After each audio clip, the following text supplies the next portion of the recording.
ଦେଖନ୍ତୁ ଭାରତବର୍ଷରେ ବେସରକାରୀ ୟୁନିଭର୍ସିଟିଜ୍ ସ୍ଥାପନ ହେବା ପାଇଁ ଆଇନଗତ ଭାବେ ବ୍ୟବସ୍ଥା ଅଛି।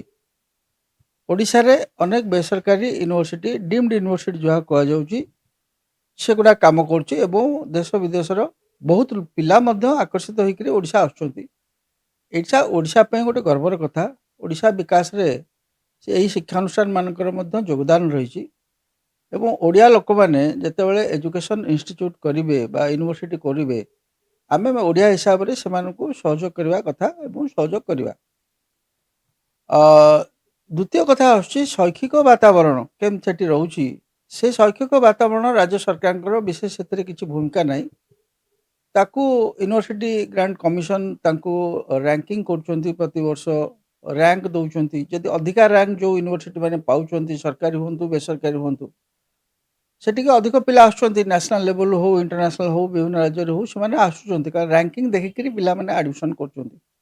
ତେଣୁ ଏଇଟା ଗୋଟେ ୟୁନିଭର୍ସିଟି ଯେତେବେଳେ ୟୁଜିସି ଯେତେବେଳେ ରାଙ୍କିଙ୍ଗ କରୁଛି, ସେତେବେଳେ ସେ ଏ ପାରାମିଟର୍ସ ଗୁଡ଼ାକ ଭଲ ଭାବେ ଦେଖିବା କଥା। ଛାତ୍ରମାନଙ୍କର ୱେଲଫେୟାର ସେଠି ହେଉଛି କି ନାହିଁ, ସିକ୍ୟୁରିଟି ହେଉଛି କି ନାହିଁ, ସେ ପାରାମିଟରରେ ସେମାନେ ମଧ୍ୟ ଦେଖୁଥିବେ, ମନା କରୁନି।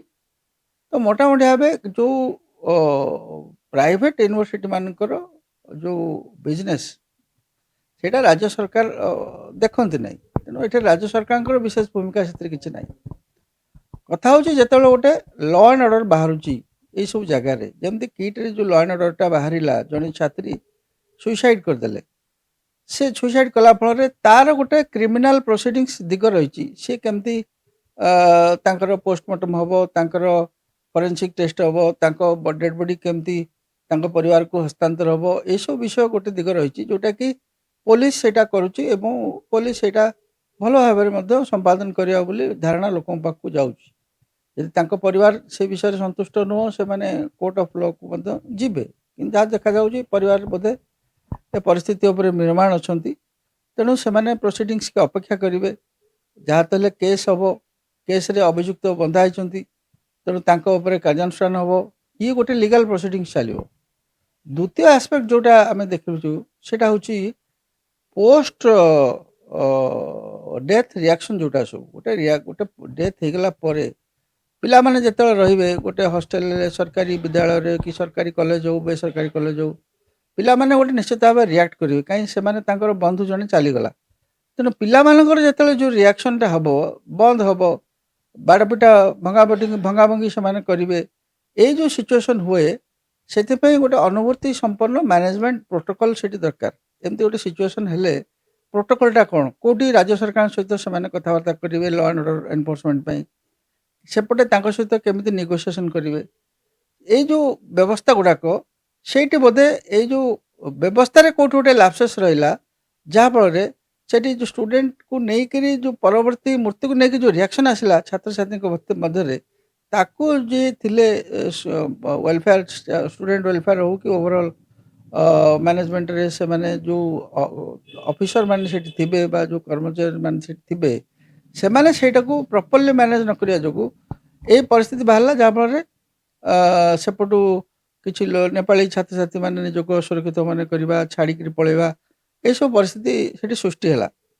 ତେଣୁ ଏଇଟା ଉପରେ ରାଜ୍ୟ ସରକାର ନିଶ୍ଚିତ ଭାବେ ତତ୍କ୍ଷଣାତ୍ ତତ୍ପର ହେଲେ। ସେମାନେ ଗୋଟେ କମିଟି କରିକିରି ୟା ଉପରେ ତଦନ୍ତ କରୁଛନ୍ତି ଏବଂ କିଟ୍ର ଯେଉଁ ମୁଖ୍ୟ ଅଚ୍ୟୁତ ବାବୁ ତାଙ୍କୁ ଯାଇକରି ଆନ୍ଦୋଳନକାରୀମାନଙ୍କ ସହିତ କାଲି ମଧ୍ୟ କଥାବାର୍ତ୍ତା କରିଥିବା ଭିଡ଼ିଓ ଆମେ ଦେଖିଲେ। ନେଗୋସିଏସନ୍ ମଷ୍ଟ ଷ୍ଟାର୍ଟ। ତ ଡେ ୱାନ୍ରୁ ନେଗୋସିଏସନ୍ ଯଦି ଆରମ୍ଭ କରାଯାଇଥାନ୍ତା, ହୁଏତ ଏସ୍କାଲେସନ୍ ଏତେ ପରିସ୍ଥିତି କି ଯାଇନଥାନ୍ତା। ସେ ଯାହା ହଉ ଗୋଟେ ପ୍ରୋଟୋକଲ୍, ବର୍ତ୍ତମାନ ପ୍ରୋଟୋକଲ୍ ଯାହା ହେବ, ସେ ରାଜ୍ୟ ସରକାର ଗୋଟେ ୟୁନିଭର୍ସିଟି ମାନଙ୍କ ସହିତ ବସିକିରି ଗୋଟେ ପ୍ରୋଟୋକଲ୍ ବାହାର କଲେ। ସେ ଅନୁସାରେ ଏଇ ଟାଇପ୍ର ପରିସ୍ଥିତି ସୃଷ୍ଟି ହେଲେ ଆମେ କାହାକୁ ଜଣେଇବୁ, ହୋମ୍କୁ ଜଣେଇଲେ, ହାୟର ଏଜୁକେସନ୍ ଜଣେଇଲେ, ଏଇ ଯେଉଁ ଗୋଟେ ପ୍ରୋଟୋକଲ୍ ସୃଷ୍ଟି ହେଇଗଲେ ଏ ପରିସ୍ଥିତି ଭବିଷ୍ୟତକୁ କେମିତି କୌଣସି ୟୁନିଭର୍ସିଟିରେ ହେବନି, ତାପରେ ଗୋଟେ କାମ ହେଇପାରିବ। ଦ୍ୱିତୀୟ କଥା, ଏବେ ଯେଉଁଟା ମେନ୍ କାମ ରହିବ, ପିଲାମାନେ ଯେହେତୁ ପଢ଼ୁଛନ୍ତି, ପିଲାମାନେ କେମିତି ରିଟର୍ନ କରିବେ, ପାଠପଢ଼ା କେମିତି କଣ୍ଟିନ୍ୟୁ କରିବେ, ଏବଂ ତାଙ୍କର ଯେଉଁ ଭୟ ଅଛି ମନରେ, ସେ ଭୟ କେମିତି ଦୂର କରିବା ପାଇଁ ମ୍ୟାନେଜମେଣ୍ଟ ତାଙ୍କୁ କେମିତି କନଫିଡେନ୍ସ ବିଲ୍ଡିଂ ଏକ୍ସରସାଇଜ କରିବ। ତେଣୁ ଏଇଟା ହେଉଛି ବର୍ତ୍ତମାନ ମେନ୍ କାମ, ଯାହାଫଳରେ ପାଠପଢ଼ା ତାଙ୍କ ଯୋଗୁଁ ଅଲଗା ପିଲାଙ୍କର ମଧ୍ୟ ପାଠପଢ଼ା ବ୍ୟାହତ ହେଉଛି। ତେଣୁ ମୋଟାମୋଟି ଭାବେ ସେଇଟା କେମିତି ରିଷ୍ଟୋରେସନ୍ ହେବ, ସେଥିରେ ମ୍ୟାନେଜମେଣ୍ଟ, ସରକାର ଏବଂ ଛାତ୍ର ଯେଉଁମାନେ ଲିଡର ଅଛନ୍ତି ସେମାନଙ୍କୁ ନେଇକିରି ପ୍ରତିନିଧି ନେଇକିରି ଗୋଟେ ଆଲୋଚନା କରିକିରି ନିଶ୍ଚିତ ଭାବେ ଏଇଟା ପ୍ରାୟୋରିଟି ବେସିସ୍ରେ ହେବା ଦରକାର।